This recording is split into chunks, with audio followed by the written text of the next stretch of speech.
Au nom du Père et du Fils et du Saint-Esprit. Amen. Jésus Maître, voie, vérité et vie, aie pitié de nous. Marie Reine des Apôtres, prie pour nous. Saint Paul Apôtre, prie pour nous.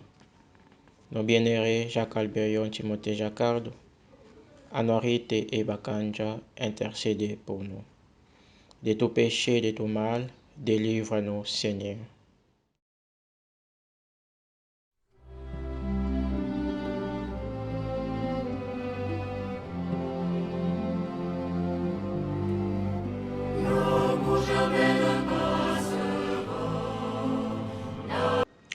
La solennité de Saint Paul apôtre nous rappelle l'esprit paulinien qui doit animer notre vie, ce que nous sommes et ce que nous faisons.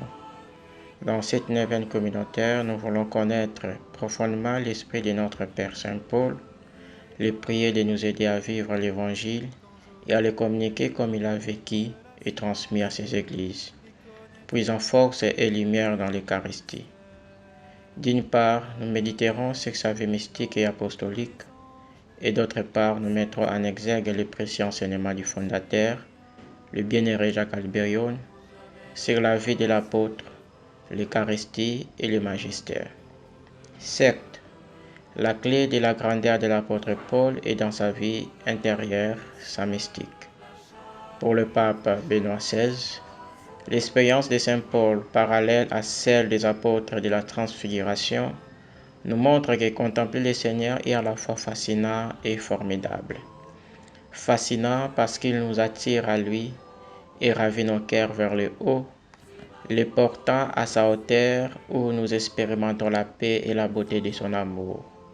Formidable parce qu'il expose notre faiblesse humaine, notre insuffisance, la difficulté de vaincre les malheurs qui menacent notre vie, cette épine aussi enfoncée dans notre chair.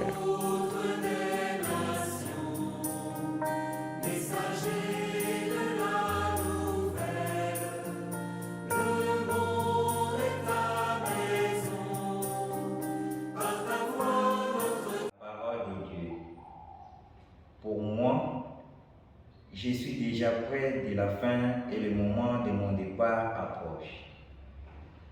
J'ai fait un bon match, j'ai couru jusqu'au bout, j'ai gardé les dépôts qu'on m'avait confiés.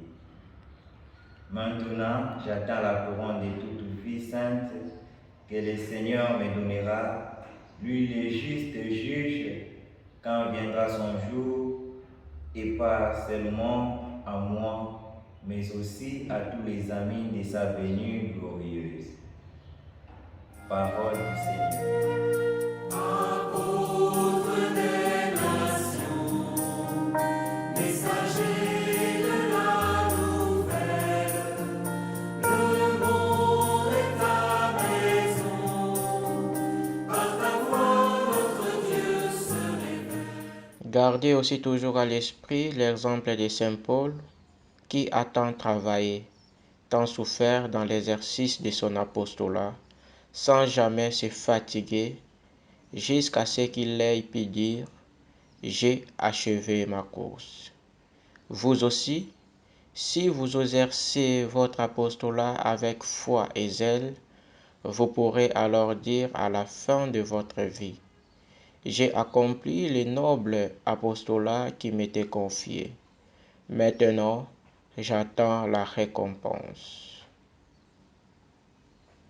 Le bienheureux Jacques Alberion nous dit dans ses pensées: la Bible et l'Eucharistie vont de pair. L'apostolat de la presse et l'Eucharistie vont de pair.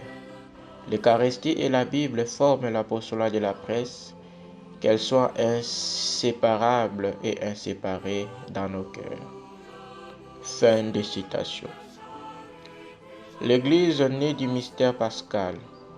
Quand on célèbre l'Eucharistie près de la tombe de Jésus à Jérusalem, on revient d'une manière quasi tangible à son air. Contempler l'Église, contempler le Christ, exige que l'on sache le reconnaître, surtout dans les sacrements vivants de son corps et de son sang.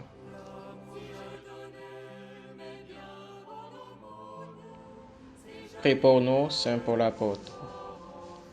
Ô Saint Paul apôtre, toi en qui le Fils de Dieu s'est révélé, prie pour nous.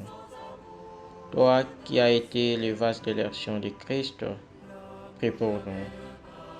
Toi qui as donné au peuple l'évangile du Christ et ta propre vie, prie pour nous.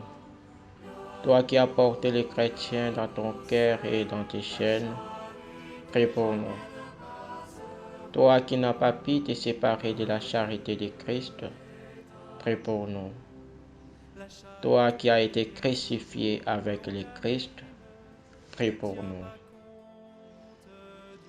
Prions le Seigneur. Paul, notre Père, notre prophète et notre Maître, votre ardente invitation nous exhorte. Cherchez les choses de Dieu, goûtez ce bien sublime. Nous croyons que l'existence humaine est un avant-goût et une attente du ciel. Espérons avec toi, nous aspirons à nous revêtir du corps céleste. Gloire éternelle au Dieu Trine, honneur, puissance, exaltation. Ainsi soit le Seigneur, maintenant et pour les siècles des siècles. Amen. Au nom du Père et du Fils et du Saint-Esprit. Amen.